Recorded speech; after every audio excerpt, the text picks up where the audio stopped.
Obviously, we are quite close to Halloween. And my idea for a Halloween doll this year is a fairly simple one. And highly inspired by the latest things in my life. I want to make basically a typical woman in black Victorian ghost doll. So we have a bustle dress in and typical Victorian mourning dress. The doll I want to use for it is Spectra. And I definitely want to give her this arm I have left from my Emily doll that I made ages ago. I already cut away a little bit of it because these are thicker, the packs here, than the one for Spectra. And I want to do something that I did, I think it was my first Halloween doll I ever made for this channel. I did cut away some pieces of the face of the doll I made back then and inserted a skull. So you were able to see parts of the skull underneath the skin. And the doll I made back then, I did combine from two dolls. Why is this so light now? With her, I just want to keep her, and she will have a veil over her face. I hope that I have a black fabric that is thin enough so you still can see the face through the veil. So the whole thing with the skeleton pieces makes sense. Yeah. So I guess she will be creepy. But let me just rather quickly show you what I mean with the face. If this is your head, we have some lips, we have a nose, we have one eye, we have the other eye. So I want to keep this eye, and basically here I'm going to cut away a piece of the face. So here we are not having an eye anymore, but the hole, and I might put a little bit of red down in here. And I want to do something similar with this side of the face. So we have half of the mouth missing. And get some teeth in here.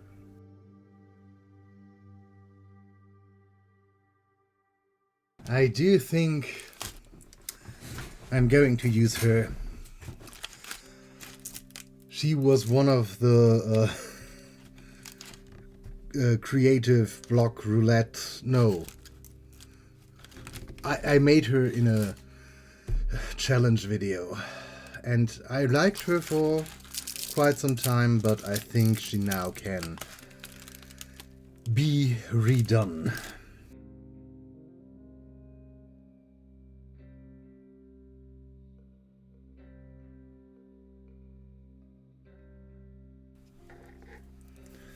Then let's see what happens when we use acetone on this. I do remember I had to use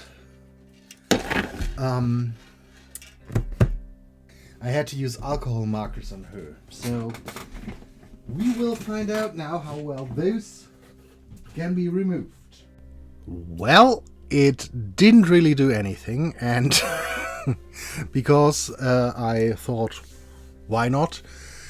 I then tried it with the pimple cream method, where you put pimple cream on, put it into cling film, and then have normally sunlight shine on it. I tried it with a UV torch, but that did not do that much as well. So though I was about to paint on it anyway with white, I wasn't that much bothered. So yeah, in the end I just used white acrylic paint. Ta-ta! Please ignore all the dress drawings in the background. I did the dress first because pimple cream, and then I made the face, but I switched it up a little bit. So anyway, I then sketched out where I wanted to have the skull showing through, then shred that face into pieces. Gosh, I felt so horrible while doing that. Anyway, after I had all the openings cut where I wanted them, I then opened the whole head, which I could have done earlier, but anyway. Then I cut the skull into pieces and glued it in. After the glue was dry, I then tried to fixate it with a little bit of epoxy sculpt, which worked well enough. You will see what I mean later. And with the skull glued shut, it was time for a base coat of white. I already did that off camera, because now I want to do the paint job, or what I want to do with acrylic paint. Basically making the slashes a little bit more red, but not plain red, more like a purplish, brownish red, so you get the feel of blood gone bad. You know what I mean. She is a zombie ghost mashup thing. Anyway. Yeah, I painted the areas where I did the cuts, and yeah, just futzed a little bit around with it. Then I left her to dry, and when I wanted to spray her with MSC, something had collapsed on top of her, and I had to re-glue her and do all of this again. So, yay! For the repaint itself, I started with some gray tones and a little bit of skin color. I wanted her to stay quite pale, and I tried to use the watercolors that came with the last upgrade box, and that worked rather well. In between, at one point, I glued a half bead onto a stick, painted it red, because that was what I wanted to insert into her head. But yeah, enjoy the repaint with me shutting up for a moment. You're welcome.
When we were done with the repaint, I glued on some lashes and decided to use UV resin on her teeth area and her eye, so maybe you will see a little bit of UV light shining in a moment. It might flash.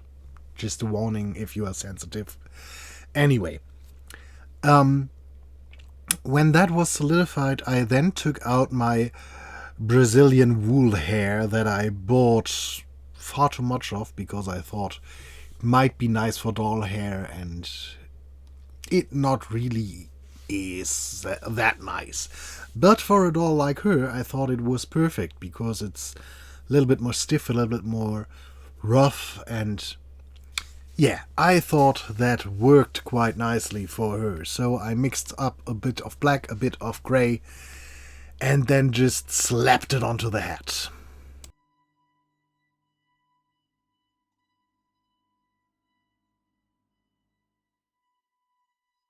You get the idea, I think. So, and then we have her dress, which, as I said, I want to have a bustle dress, and I never made a bustle before, so as far as I know, I think these are lobster tail bustles, or this is a lobster tail bustle. You have a rather short skirt thing, and then you attach this voluminous thing that then has some wire or something in it. I think I will use that thin wood that you use for weaving baskets. In Germany it's called Pettigrohr. I don't know how it's called in English. Anyway, but I think I will fill it with these. And then we have a little bit of a ruffle here. I am not going to give her any corset underwear stuff because, yes, if you would do this on a real person, you would need all of these. Because, especially without a corset, it would be very heavy on your body with all the skirts that you normally get on top. But with her, I think we are just going to put one skirt on top that has some lace ruffles. I guess 3. And then we put another skirt on top that then has these rather foldy thingamajigs. I think you know what I mean. That looks a little bit like an apron, and you have something that goes to the back as well that looks like an apron, and then maybe even put something here that we have a bit of a train. Do you understand what I mean here? If we... Maybe we make it a little bit clearer by erasing some of it. Obviously, you wouldn't see the bustle underneath. So, and this is lace. And then you have the top area, and I want to try to give her a little bit of a forward slant, those pigeon breast thingamajigs, and slight lack of mutton sleeves with a little bit of a lace cuff. And then you have the hat here, floop, where the veil comes down. So that's basically the idea. I think we need basically one piece like this that closes in the front and attaches here to the bustle, and this is basically the hip. Maybe it should go over the butt, and then the bustle attaches from here. Yeah, I think something like that. And the bustle itself, I guess, if I really cut out a piece of fabric like this, that is, yeah, a bit longer than I think, it should be okay. Two pieces like this, one long piece, you know. Then we have a seam here. We have this attaches here and on the opposite part, and then this attaches here. I guess that could work. I will try to figure that out. This is where we are bustle wise. And I would say it already looks quite nice. It does jump up a little bit, but as with a lot of things, when it's doll sized, there is the issue with not really having gravity being in your favor. So, the pattern I made to get this is as follows. This is the skirt part, or the, let me show you. Yes, this is the part that is here. So we had two of these mirrored that goes around the hips. This is what ended up here, and this is what we have here. And yeah, this differs the most from what I initially thought as pattern. But these are the patterns for the bustle. This attaches here, and then this attaches here.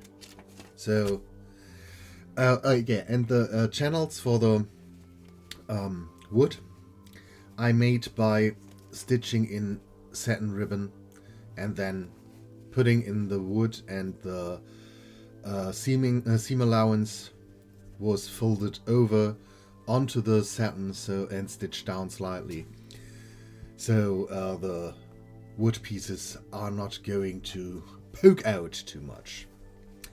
That is the bustle. And now we need to do the skirt. So there is your bum. To the ground we have roughly 18 centimeters. So the skirt part. This is 18 centimeters. I assume that it would make sense to have a bit of a ruffling, a bit of I think this was okay.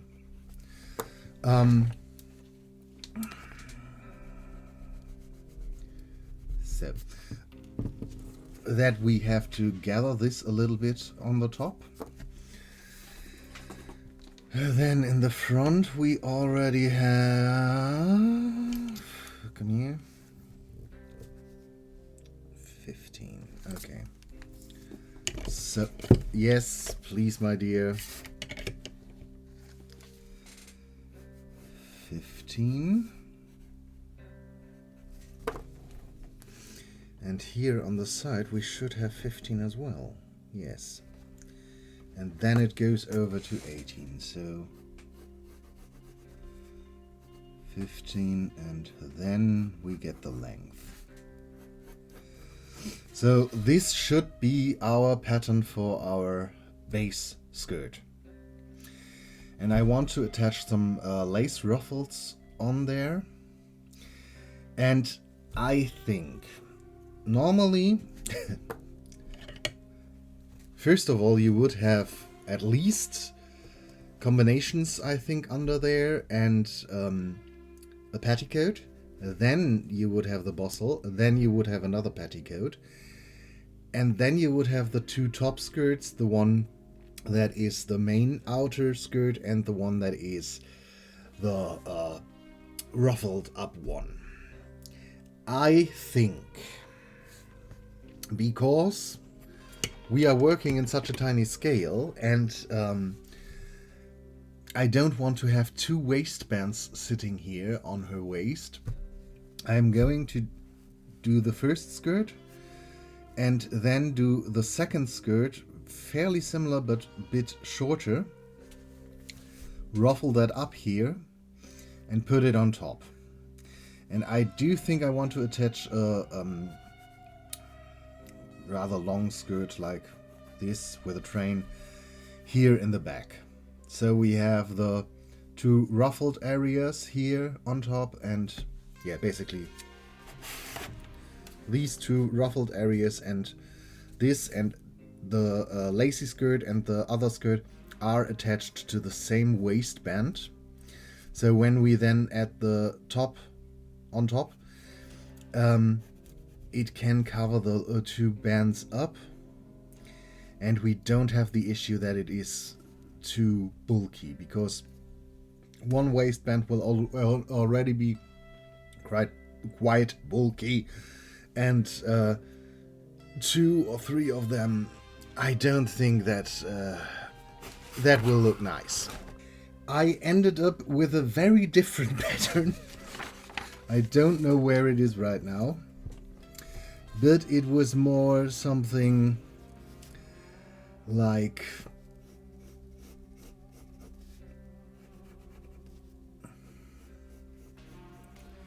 this. Just because, yeah, again, I did forget about the size being so different, and the missing gravity does not really help. So, but this is where we are skirt wise now. It has basically this shape, the two pieces, and then I added a lot of ruffles, because this is the bottom tier skirt. And I am now at the point where I think I might even sew her into the garment later, because on this tier we have a back closure, and on the next tier we have a side closure. And this piece, basically, this is nearly what I sketched out with you. It's a little bit smaller, not so wide. And these are basically two quarter circles, ruffled and stitched together. And in the end, I have to close it off to the side. That's that. And of course, as soon as I put her in here permanently, I'm going to arrange that a little bit nicer. We are now going for the top. And the top itself basically is rather simple shape. I am going to take a basic pattern that I have, and it mostly has this shape. You have a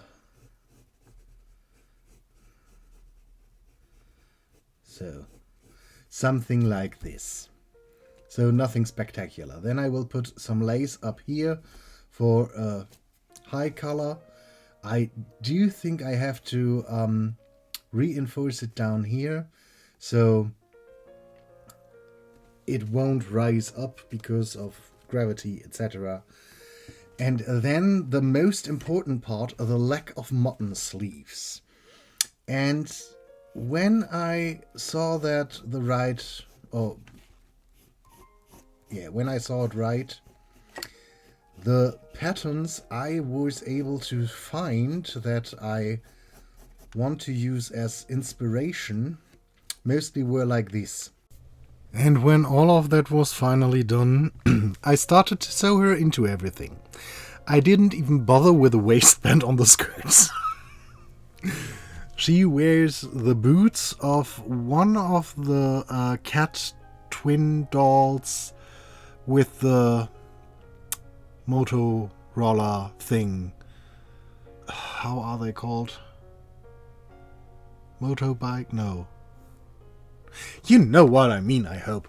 I painted them black and completely black, and she has one hand of Lizzie Hearts from Ever After High.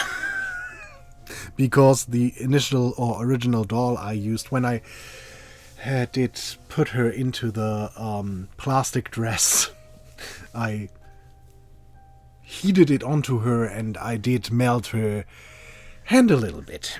And then it was time for the worst part, destroying the dress. I went over all the parts with sandpaper and cut slices in there, went over it with sandpaper again. Then I took out some acrylic paint and gave it a little bit of a dry brush so it looked, worn and old and even though she is a mixture, she is a mixture out of a ghost and a zombie. I don't know how that works, but she is. So let's say she fought her way out of her grave, but now she is spooky haunting girl. Don't ask me, I have no idea what I did here. Anyway, after she was stitched into everything and everything was distressed and destroyed and I put her hat on and I made a hat for the veil, which is basically just a pillbox hat. You have a circle and a stripe for the height, and that's it. And I put some lace on to tie it underneath the chin, and then just slapped the veil on top, put it onto her head, and that's it. So, let's look at some pictures, shall we?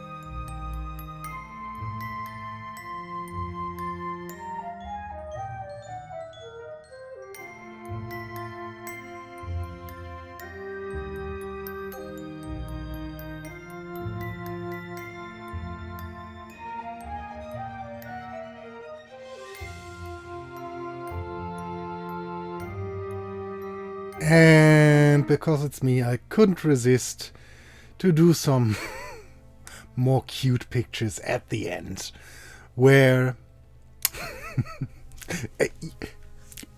you will see it now. She reaches out into the distance, and Jillian Candycorn hands her a lollipop. I think she turned out creepy enough for my likings. So let me know what you think about her in the comments down below, and we will see us in another video. Until then, happy Halloween!